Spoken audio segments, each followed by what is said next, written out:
is Thor Ragnarok, Thor the third Thor. So this movie came out in 2017. The IMDb plot summary: imprisoned on the planet Sakaar, Thor must race against time to return to Asgard and stop Ragnarok, the destruction of his world, at the hands of the powerful and ruthless villain Hela. This is directed by Taika Waititi, starring Chris Hemsworth, Tom Hiddleston, Kate Blanchett, and Tessa Thompson. And I think what makes this movie, your point on anyone could have played that first Thor, probably was true. I mean, the character was written before Chris Hemsworth was cast. And what I think makes this movie, in my mind, the masterpiece is I feel like Chris is bringing really a very unique stamp on Thor and taking a character in a direction that I think played to his strengths, which really is his humor and like jovial personality. Like the first Thor, like we mentioned, yes, it does have some comedic elements in it, but this movie is the character of Thor is a lot funnier. And I think, again, that is Chris Hemsworth's natural charm and comedic abilities, which I think we've seen in Hmm. several movies in his career. But this one, I think, really cemented it, at least in my mind, of, okay, this guy can do comedy really well. How he plays off of Tessa Thompson, how he plays off of the Hulk.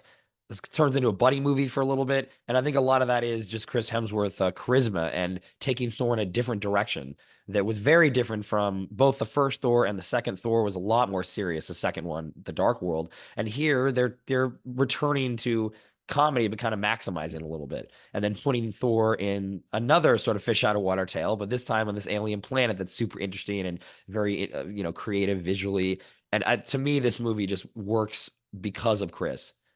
So I don't know if we would have gotten Thor Ragnarok if another actor had been cast in Thor. They would have brought their own specific Yep. kind of take on the character. Then the third Thor would have been something very different. I don't know if they could have pulled it off. So I have some more thoughts on the film, but I'll get to those after I hear what you think of Ragnarok.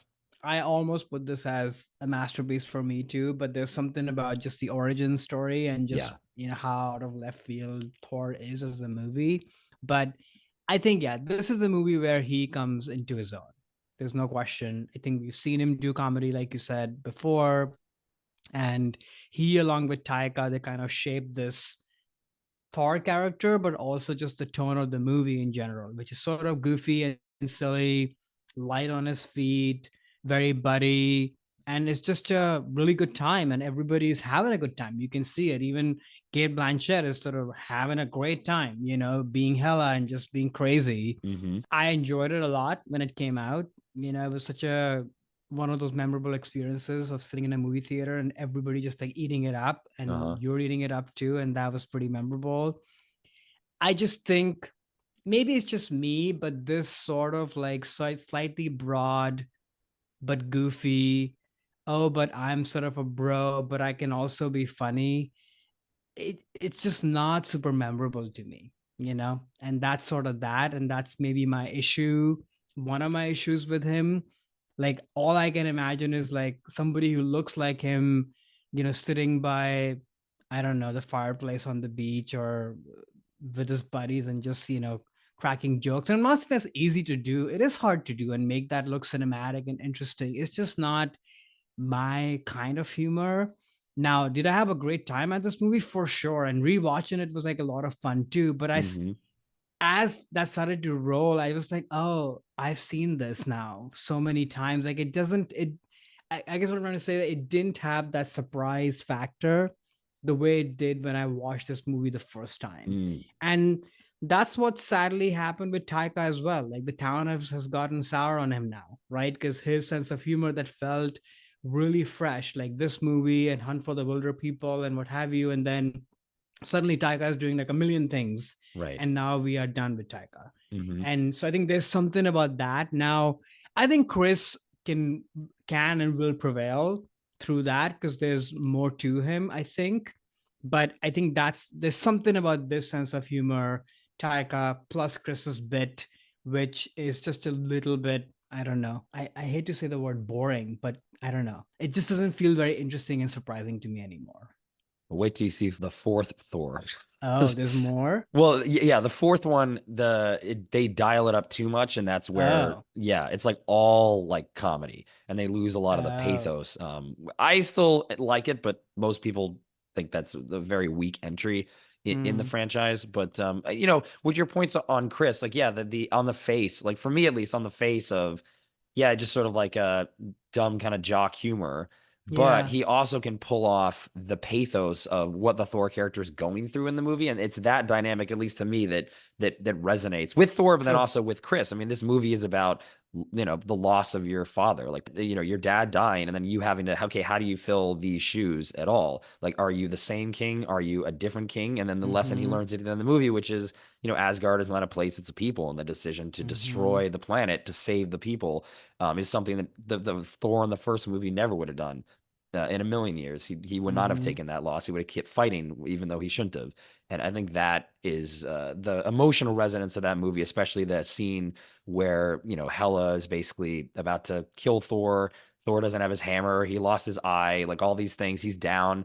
And then there's a brief moment he like flashes and talks to his dad, who explains, Oh "Oh, yeah. it's been in you the whole time." Like that kind of Ruby Slippers thing. It's like, oh, you could have, you are not your hammer. You are you, and it's not these trappings of a king that make you the king. It's what you can do. And then he can, then he conjures a lightning because he realizes he doesn't need the hammer that was destroyed. But yes, it's an amazing action moment. And, when Led Zeppelin kicks in, it's just like phenomenal in terms of the Yeah. action scene. But before that, there is, at least to me, like that emotional resonance of like, oh, wow, yeah, like this is Thor is making a big realization about who he is as a man and then as a king, that I think Chris Hemsworth can pull off that too. It's not just like the dumb jock humor, but that other level is something that I think this movie handles both of those things really well. That in the fourth one, I think it's too funny and not Mm, enough of the pathos. At least mm, with the Thor character, they put it in another character, and I think that's where it's not really working. But this movie to me is a perfect balance of mm, of what they're pulling off to it, and it just yeah, I watch it often. It's really easy rewatch of an MCU movie. You can kind of throw it on. It's really fun to have on in the background or just kind of revisit it. And I was enjoying revisiting it for this movie too. I mean, and Taika, yeah, like I think the town has soured on him, and I don't know if it was him or his DP or what, but this was one of the more interesting looking Marvel I movies. would I think agree with that. Yep. definitely the criticism of they all look the same, they're all kind of flat and nothing interesting visually going on is true with the bulk of them, but this one way stands out of super interesting compositions of where they pull the shot back. And I love the beginning, he's getting chased by the dragon. It looks like it's Mm-hmm. ripped from like a heavy metal album cover from like the late 70s or whatever. It's just like Yeah. amazing aesthetic. And the world is just so interesting looking. This Sakaar looks right out of the comics with like a Yeah. Jack Kirby design aesthetic, and it's cool and very fun to see. So I like those elements, and that I think Tyga brought to this movie.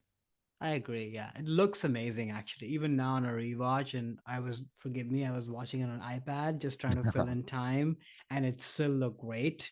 So, and the score and the beats and the needle drops all work. Like I remember Mm, even the trailer had the Led that's right. Zeppelin song, and it was like so propulsive and exciting. Yeah, So I agree with the pathos, and I don't know. I'm also like, yep, Anthony Hopkins is here back doing his thing. So he there's can also do it. that. Like he Yeah, just he can do it nails in his it. sleep. And yeah, exactly.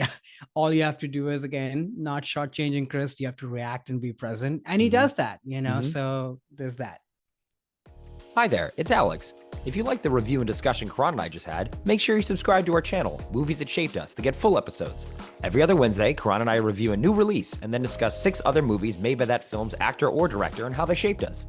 Subscribe right now or follow our podcast on Spotify or Apple Podcasts via the link in the description below. Hope you join us for the journey.